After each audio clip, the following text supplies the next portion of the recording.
진흙과 점토 두 가지 종류의 흙을 섞는데 찰기가 있고 입자가 부드러워 옹기를 만드는 재료로 많이 쓰인다. 흙이 고와야 항아리 면도 곱게 나오기 때문이다. 그리고 모래도 적당량 섞여 있어야 한다. 이 흙을 보면은 모래가 많아요. 모래가 장연 없으면 항아리가 숨을 못 쉬어. 도자기 흙과 달리 이거는 항아리 흙은 숨을 쉴 수가 있어. 우리 옛날서 우리 선배님들이나 다 그렇게 이야기를 해오고 있어요. 도자기는 모래를 완전히 제거하고 찰흙만 사용해 공기구멍이 안 생긴다. 반면에 옹기는 수많은 모래 알갱이가 표면에 미세한 공기구멍을 만드는데 덕분에 외부의 공기를 빨아들이기도 하고 내부의 습기를 선택적으로 내보내기도 한다. 이 때문에 옹기를 일명 숨쉬는 그릇이라 하는 것이다. 재료 배합이 끝난 흙은 여러 차례 눌러 더욱 곱게 만든다. 이렇게 나온 반죽을 흙가래라고 한다. 흙덩이를 떡가래처럼 만들었다 해서 붙여진 이름이다. 양이 많아 기계를 사용하고 있지만 중간중간 사람 손이 필요하다. 진공에 아주 기포가 생기면 항아리에 빠끔빠끔빠끔 이게 공기가 들어가고요. 기포를 싹 빼줘야 됩니다. 공기를. 그래서 그런 거에 대해서 조금 힘이 반죽 속에 이물질이나 큰 돌이 있으면 기계에 걸려 멈출 수도 있기 때문에 잘 살펴야 한다. 또 반죽한 흙이 운반장체 입구에 뭉쳐서 막히는 경우가 많아 일일이 손이나 도구를 이용해 잘 내려갈 수 있게 눌러줘야 한다. 많은 부분이 기계화돼서 일이 빨라지긴 했지만 쉬워진 건 아니다. 마지막 단계에 가면 흙가래가 나오는 대로 적당하게 잘라서 바로 쌓는다. 기계가 돌아가는 속도에 맞춰 움직이다 보면 옷은 금방 땀으로 젖는다.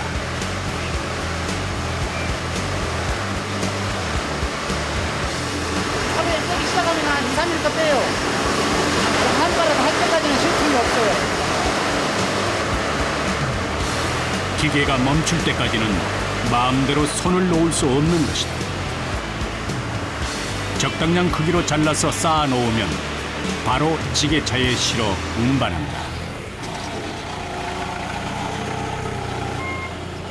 수분이 증발하면 안 되기 때문에 만드는 즉시 공장 안으로 옮겨 놓는 것이다.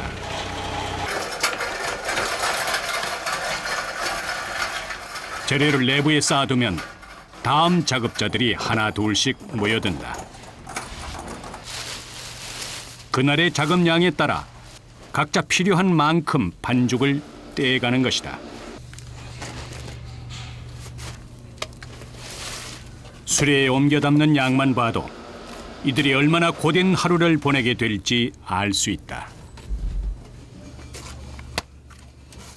보통 얼마 정도 양 가져가시는 거예요, 지금?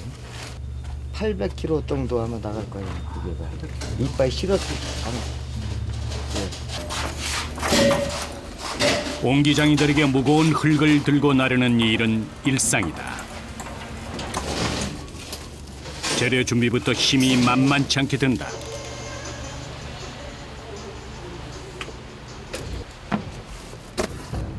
석고틀에 반죽을 넣고 돌림판을 작동하면 본격적인 작업이 시작된다. 여기저기서 안간힘을 쓰는 모습이 눈에 띈다. 힘 조절로 두께를 고르게 하려는 것이다.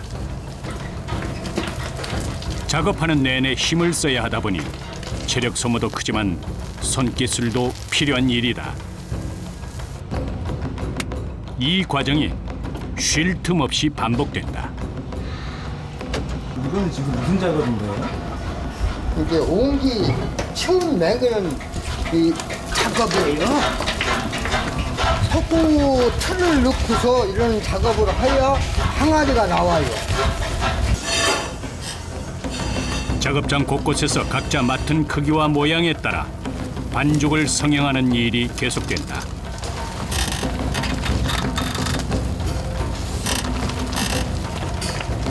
힘을 어떻게 쓰느냐에 따라 옹기의 두께가 달라지기 때문에 집중력을 발휘해야 한다.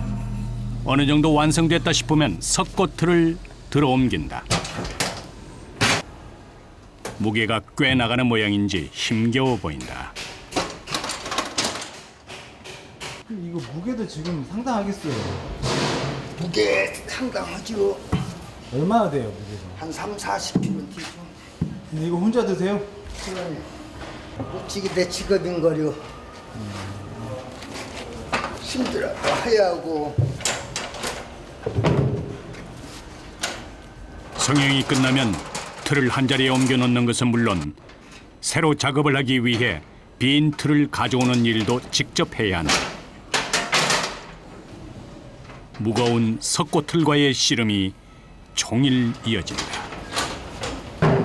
안 힘드세요? 이 옹기 항아리 공장에서는 너나 다 아프지. 어느 부분이 그렇게 아프세요? 완전 허리, 어깨, 목 같은 데가 많이 아프지 주로.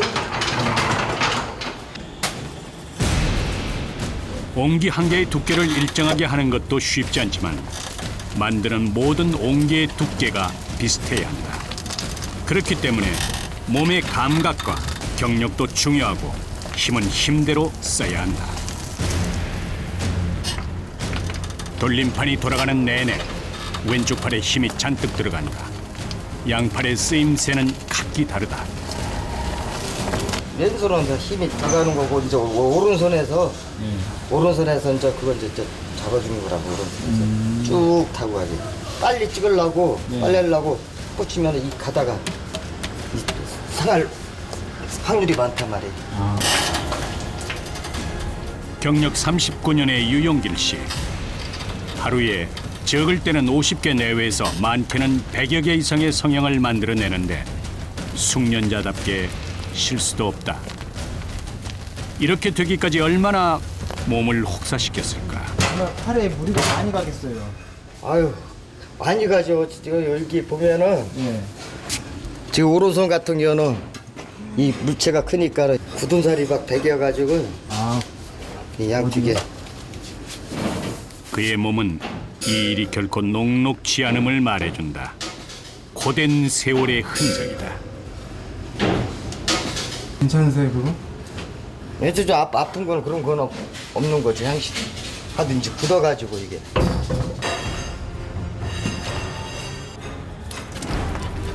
대량 생산을 위해 많은 부분이 기계화됐지만 쉬운 일은 하나도 없다. 게다가 숙련공이 아니고서는 감히 엄두도 낼 수 없는 일들 뿐이다.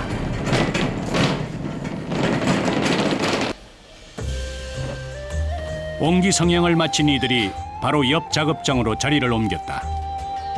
내내 석고틀 앞에 붙어 있더니 이번에는 부여 안고 여기저기 내려놓기 바쁘다. 전날 작업해놓은 것들을 석고틀에서 분리하는 일이다. 보기에도 매끈하게 성형된 모습이다. 언제 이렇게 빼는 거예요? 그러니까 이제 이거 가다 안에 무채가 이제 물을 여기서 빨아들이면서 이게 이제 그래 하루 종일 자면 이렇게 줄어버린단 말이야. 아, 하루에서 이틀 정도 지나면 수분이 빠져서 석고틀과 옹기 사이에 틈이 생긴다. 이때 석고틀을 떼면 옹기가 깔끔하게 나오는 것이다.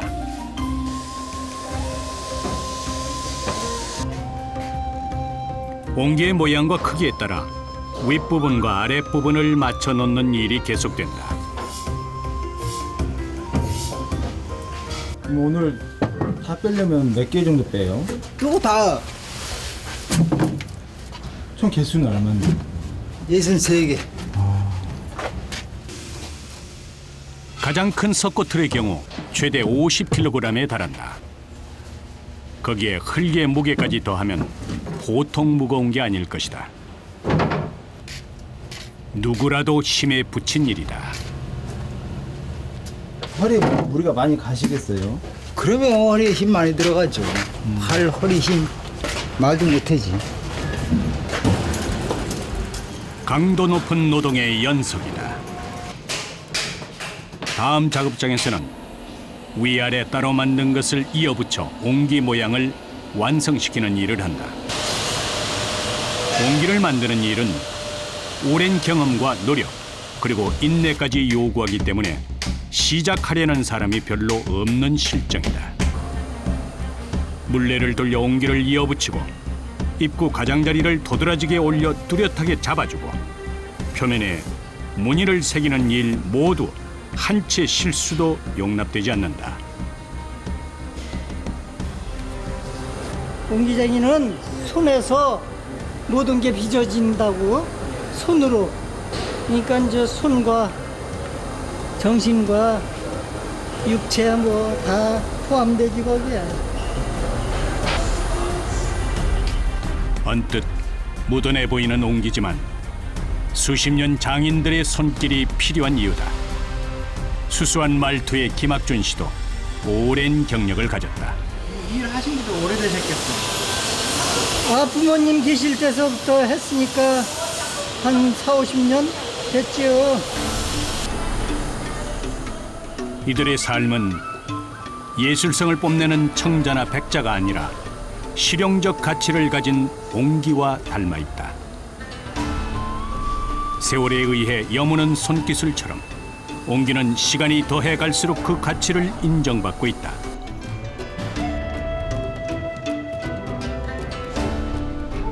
항아리 성형이 끝나고 유약까지 입히면 건조장으로 옮겨진다. 작은 옹기는 열흘, 큰 옹기는 한 달 이상 말려야 한다.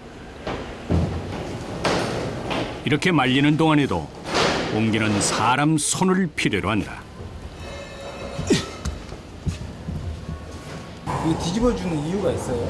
일단 아래쪽보다는 위쪽이 더 빨리 마르기 때문에 일정하게 밑에하고 위에하고 같이 말려줘야 되기 때문에 그래서 뒤집는 거예요.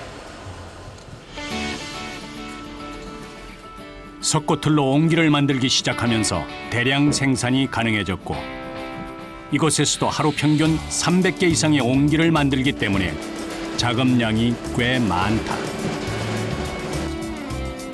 옹기 하나하나 깨지지 않게 신경 쓰면서 뒤집어야 한다. 얼마 안가 땀이 비 오듯 쏟아진다. 일단 무거운 것들을 다 만지니까 게다가 이제 정교하게 다뤄야 되는 물건이다 보니까 일단 같은 무게라고 해도 힘이 많이 들어가죠. 할아버지와 아버지가 옹기 만드는 걸 보고 자란 안병선 씨는 이 공장에서 가장 젊은 일꾼이다. 항아리에 유약을 바르는 솜씨가 서투르지만은 않다. 옹기의 안쪽과 바깥쪽 모두 유약을 묻히는데 이때 바르는 속도도 중요하다. 돌아가면서도 이 흙 자체가 유약을 빨아먹고 있어요. 물기를 빨아먹는 게 일정하지 못하면 두 개 중에 한쪽은 얇고 한쪽은 두껍게 나오기 때문에 물건에 이제 말 그대로 좀 깔끔하게 안 나온다든가. 유약은 인근 산에서 구할 수 있는 부엽토와 나무를 태운 재료 만든다. 자연의 재료라서 몸에 해롭지 않은 데다 방수 효과도 있고 옹기에 때깔도 좋게 하는 역할을 한다. 수많은 과정을 거치면서 옹기는 어느새 그럴듯하게 태를 갖춰간다.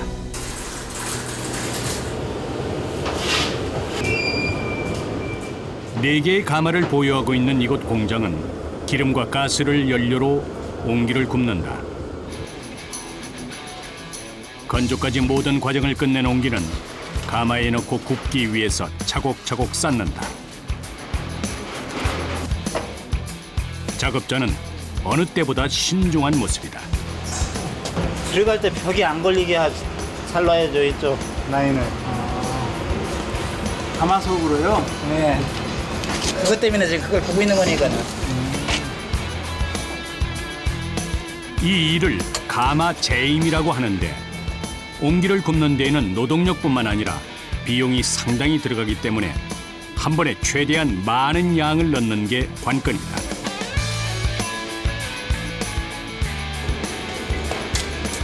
큰 옹기들을 다 놓고 나면 사이사이에 작은 옹기들을 배치한다. 작은 공간도 허투루 낭비하지 않는다.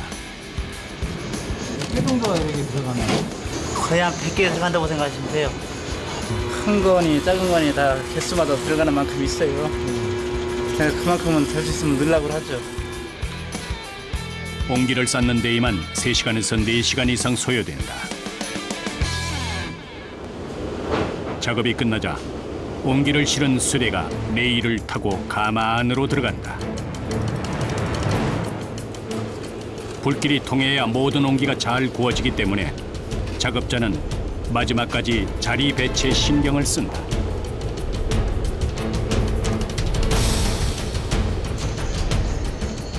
수레에 들어가는 속도가 어지간히 느리다.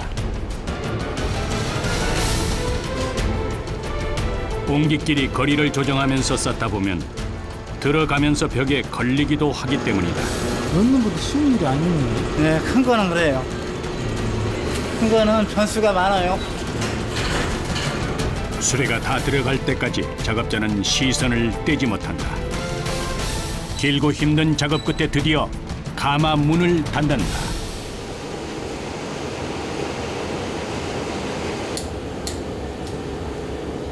나무를 떼서 굽는 재래식 가마는 옹기를 굽는 데 짧게는 2, 3일에서 길게는 일주일 이상 소요된다. 하지만 기름과 가스를 연료로 하는 가마는 하루 만에 옹기를 꺼낼 수 있어 대량 생산에 일조하고 있다. 번호가 32개 있어요. 하나하나 다 이렇게 넣는 거예요? 예. 안 그러면 이 자리에는 항아리는 안 익잖아요. 하나에 한 칸인 거예요? 예. 불을 넣고 나면 약 12시간 가량 굽는다. 가마 안 온도는 최대 섭씨 1200도까지 서서히 높여간다.